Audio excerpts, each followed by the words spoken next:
은혜와 사랑으로 축복하시기를 바랍니다. 오늘 제가 나눌 이야기는 성도를 향하신 하나님의 보호하심과 지키심에 대해서입니다.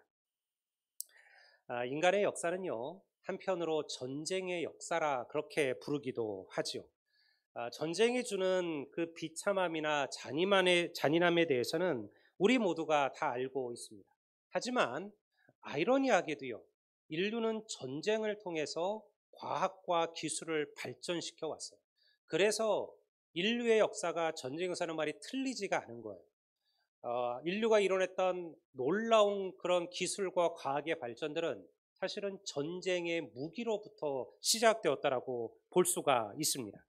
인류의 역사에 전쟁이 멈추어진 때는 없었습니다. 지금 이 시대에도요, 어디선가 전쟁은 계속되고 있죠. 멀리 갈 곳도 없습니다. 우리나라 역시 지금 전쟁 중에 있는 나라 아닙니까? 우리가 그것을 자꾸 잊고 살아요. 우리는 아직 종전이 된 나라에 사는 게 아니라 휴전이 된 나라입니다. 우리는 그저 전쟁을 잠시 멈추어 두었을 뿐이라는 거죠. 고대 전쟁에서 가장 중요한 무기는 창, 칼, 그리고 활이었습니다.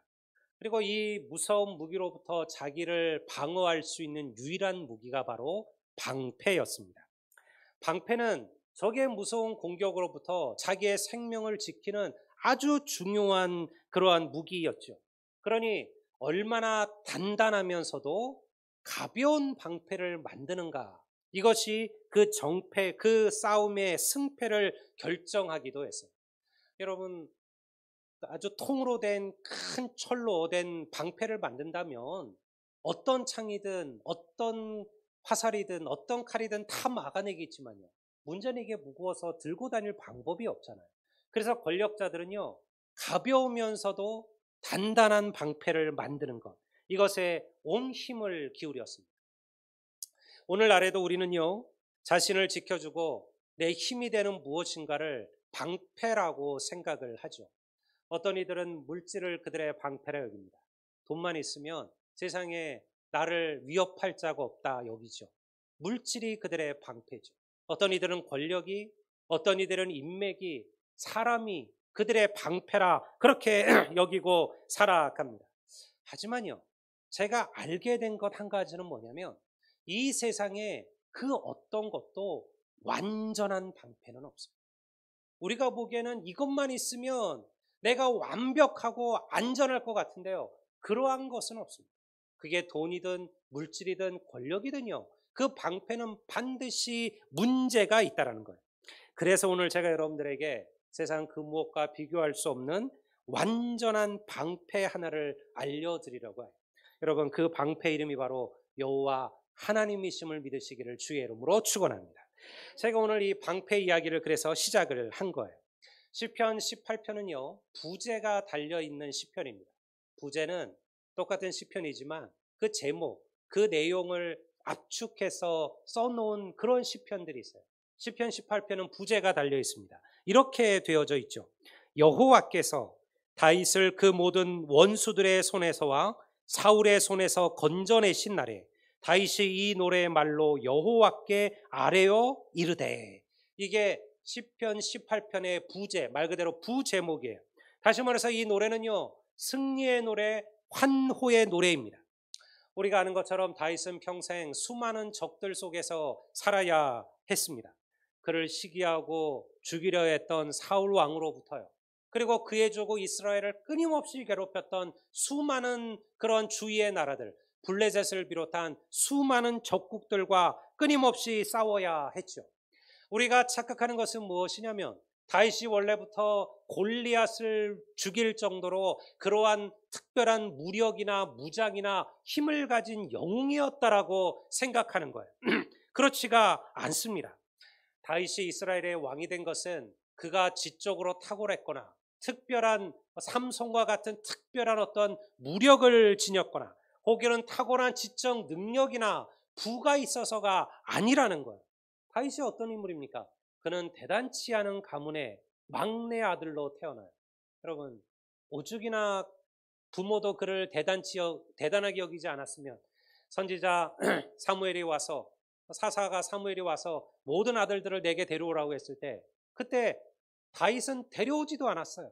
다른 아들들은 다 옷을 갈아입히고 기름을 바르고 목욕을 시켜서 선지자 앞에 데려왔을 때요. 그때 다윗은 혼자서 그 들에서 양을 치고 있었죠. 아버지가 보기에도 다윗은요 그렇게 대단한 아들이 아니었다라는 거예요. 그저 그는 들에서 양을 치는 목동에 불과했어요. 그런데요, 무엇이 이러한 목동 다윗을 이스라엘의 위대한 왕으로 만들었을까요? 무엇이 이러한 목동 다윗을 전쟁에 능하고 강한 힘을 가졌던 모든 이들을 뛰어넘어 그들과 승리하고 위대한 제국을 일으키게 만들었을까요? 제가 한 이 질문의 답은요, 오늘 이 부제 속에 이미 나와 있어요. 여호와께서 다윗을 그 모든 원수들의 손에서와 사울의 손에서 건져 주신 날에. 사랑하는 성도 여러분, 하나님은 주의 백성들을 모든 원수들로부터 지키고 보호하시는 분이심을 믿으시기를 주의 이름으로 축원합니다. 누구나 인생에 원수가 있잖아요. 우리가 뭐 그런 원수 하나 없느니까 누가 있을까요? 우리가 흔히 저 원수란 말도 쓰지 않죠. 뭐라 그래요? 저 왼수라 그러잖아요. 저 왼수. 돈이 왼수고, 때로는 사실은 가족이 왼수고요.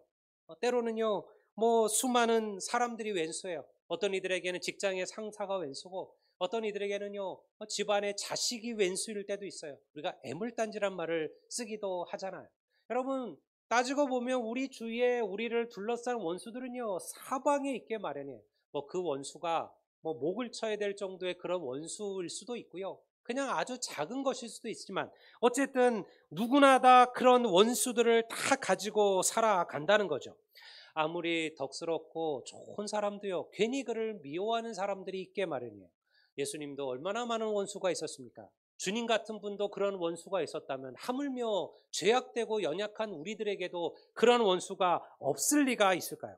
더군다나 우리가 그리스도인처럼 살아가려고 노력하면 원수는 많아지게 되어져 있어요. 왜냐하면 사단은 끊임없이 우리를 흔들기 때문에 그렇습니다. 왜 사울은 다윗의 원수가 되었을까요?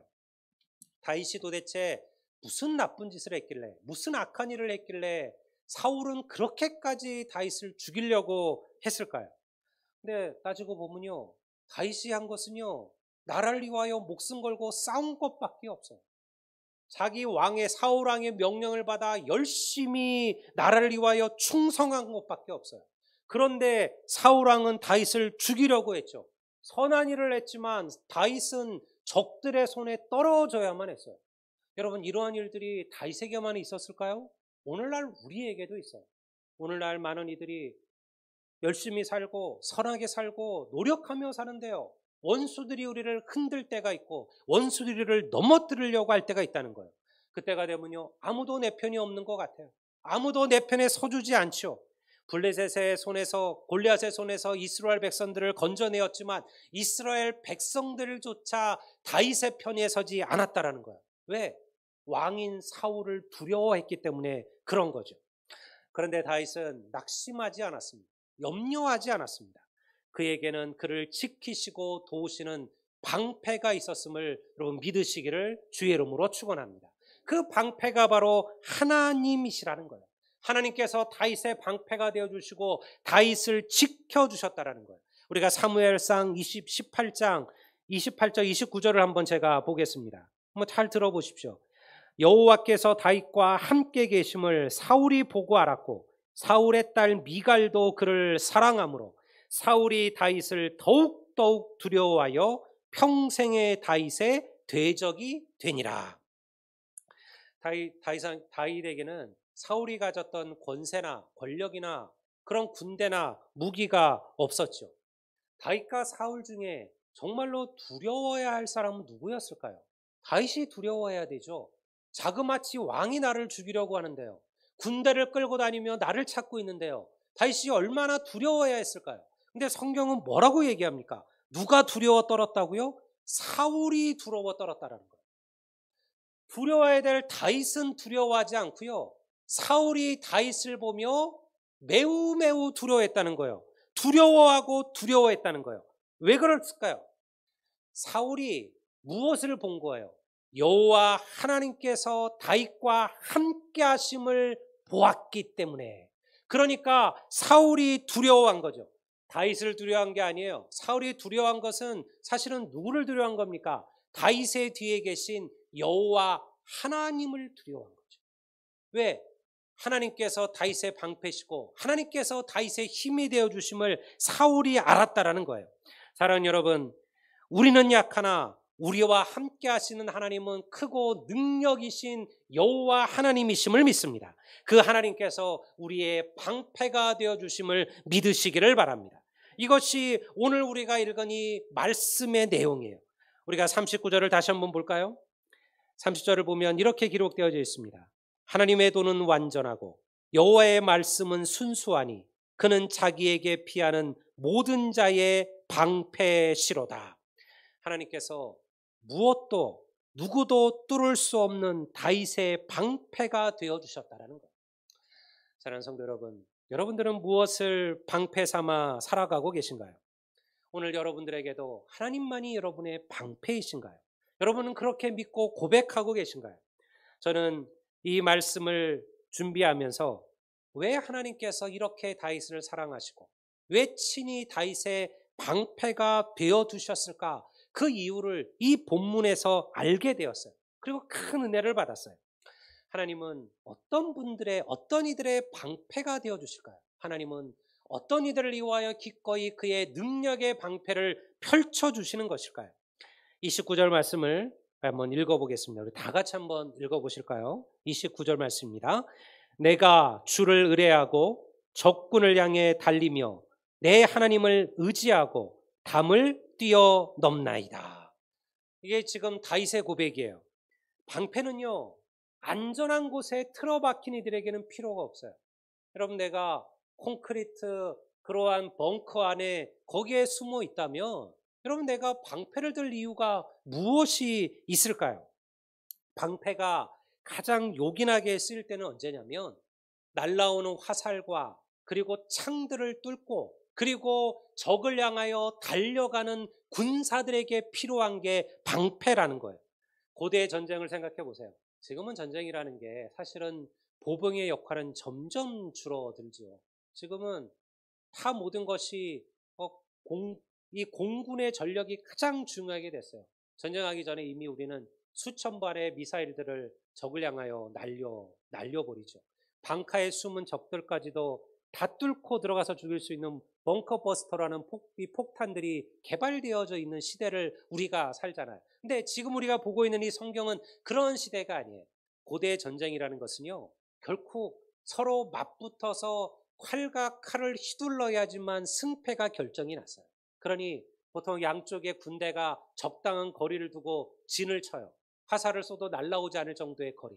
그리고 이제 전쟁이 개시되면 나팔 소리가 울리면요, 서로를 향하여 달려드는 거예요. 그리고 창과 창이 활과 활이 맞붙어서 싸워서 전쟁의 승패를 결정하는 거죠. 여러분, 그것을 생각하면서 여러분들 이 본문을 보세요. 이때 필요한 게 뭐냐? 방패예요. 방패. 문제는요, 이 칼과 칼이 부닥치는 그 거리까지 달려가려면 반드시 뭘 거쳐야 되냐? 빗발치듯 쏟아지는 화살의 공격을 견디어내야 돼요. 적에 가기도 전에 여러분, 우리가 맨몸으로 달리면 이미 적의 화살에 다 죽어가는 거예요. 그래서 방패가 필요한 거죠. 여러분, 그런 이미지를 생각하면서 이 본문을 한번 보세요. 다윗이 지금 뭐라고 얘기합니까? 내가 주를 의뢰하고 적국을 향하여 달리며 내 하나님을 의지하고 이 담은 성벽을 말하는 거예요. 성벽을 뛰어넘나이다. 지금 다윗의 모습을 한번 생각해 보세요. 다윗이 한 손에 방패를 들고 한 손에는 칼을 들고요. 그리고 군대의 맨 앞에 서서 그리고 적들을 향해 지금 달려가고 있는 거예요. 화살들이 빗발치듯 쏟아지는 거예요. 그런데요, 그 방패 하나 의지하고 그가 달려가는 거죠. 내가 누구를 의지하고? 방패를 의지하고가 아니에요. 내가 하나님을 의지하고 내가 하나님을 의뢰하고. 왜? 하나님께서 그의 방패시잖아요. 여러분, 이것이 바로 다윗의 고백이에요. 다윗은 그 수많은 전쟁에서 한 번도 뒤로 머물러서 야 돌격해라 그렇게 말하지 않았어요. 그가 가장 먼저 방패를 들고 그 싸움의 선봉에 섰다라는 거예요. 여러분, 이것이 오늘 우리에게 주는 메시지가 무엇일까요? 우리 모두는 지금 치열한 영적 전쟁 한가운데에 서 있습니다. 왜 예배하는 게 힘들까요? 왜 기도하는 게 힘들까요? 왜 하나님의 말씀을 읽고 듣고 묵상하고 배우는 일이 어려울까요?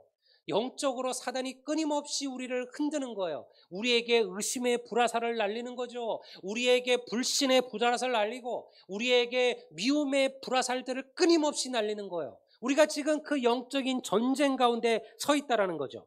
에베소 6장 16절 한번 보겠습니다. 바울이 이러한 얘기를 에베소 교회에게 쓰고 있어요.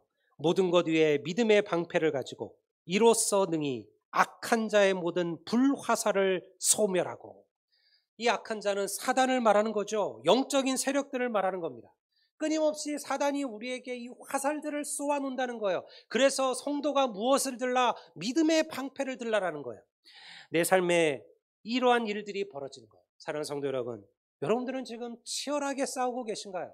내가 하나님을 위하여 이 영적인 싸움에 내가 선봉에 서 계신가요? 내가 방패를 들고 여러분들은 적을 향하여 나아가고 계신가요? 안타까운 것은 이러한 치열한 영적 싸움을 싸우는 성도들을 보기가 점점 어려워지고 있다는 거예요. 아까 말한 것처럼 다윗은요, 뒤에 머물러 있지 않았습니다.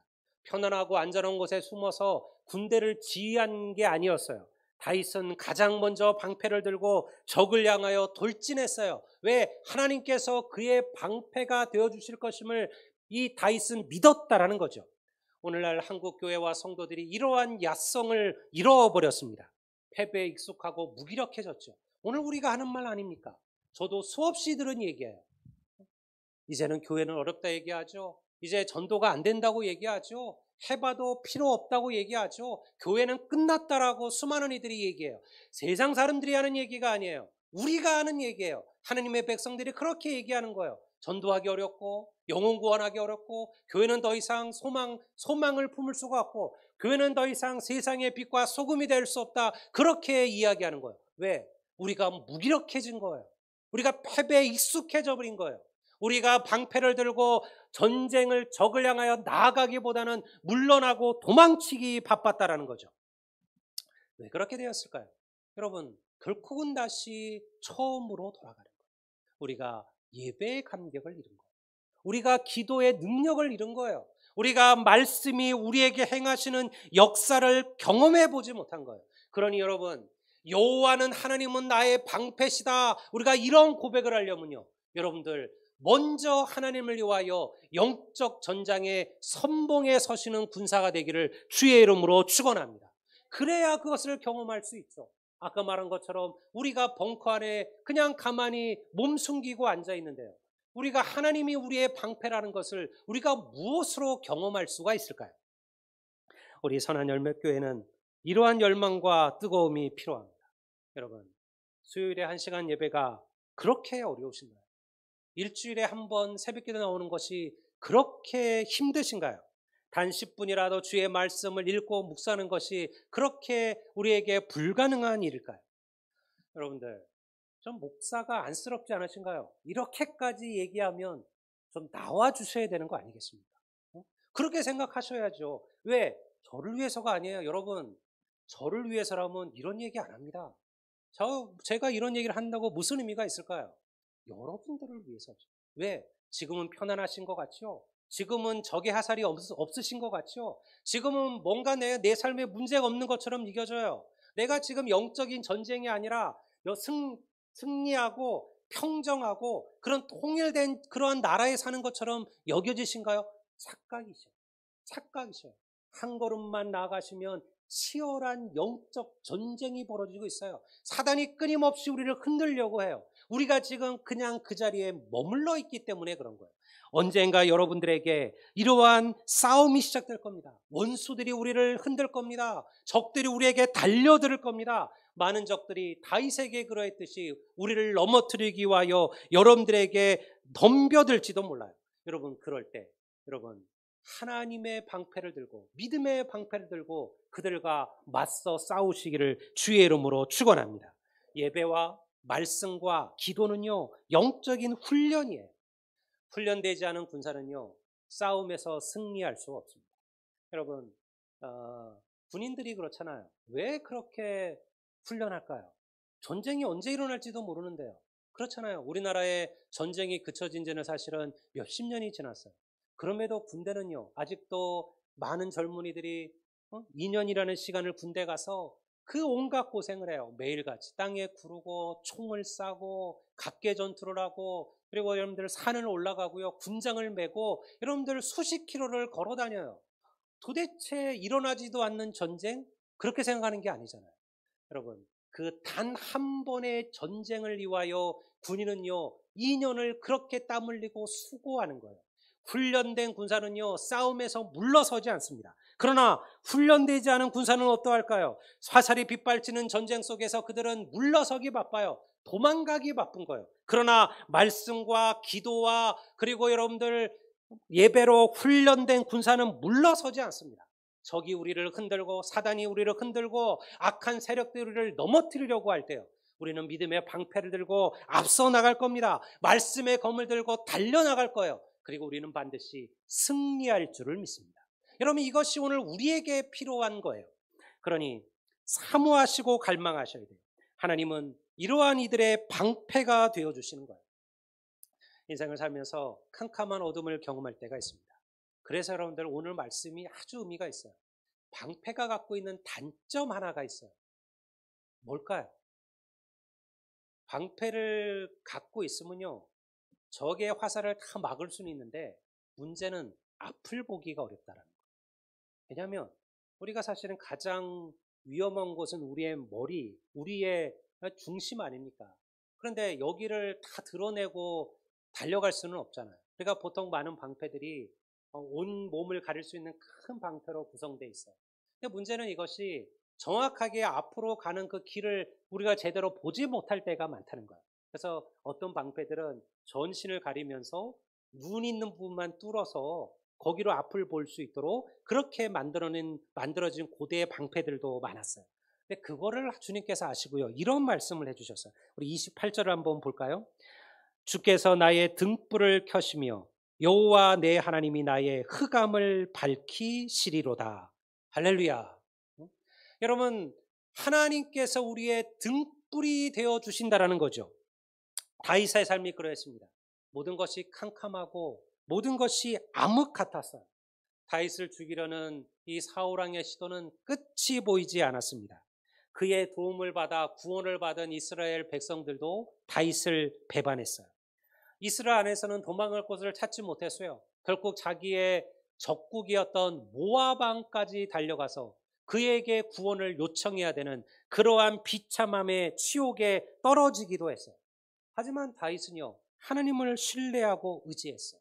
비록 내 앞길이 캄캄하고 앞이 보이지 않을지라도 하나님께서 나의 등불이 되어 주실 것이다. 주께서 내 길을 비추어 주실 것이다. 사랑하는 여러분, 하나님이 우리의 등불이요, 하나님이 우리의 방패이심을 믿으시기를 바랍니다. 오늘 우리의 필요한 것은요, 이 하나님을 의지하고 나아가는 것입니다. 많은 이들이 하나님보다 다른 것들을 방패로 여기며 살아갑니다. 그렇죠? 우리의 인생이 수많은 이들의 목적이 다 그렇지 않습니다. 결국 어려운 순간이 찾아오면 하나님보다 다른 것을 먼저 붙잡으려고 해요.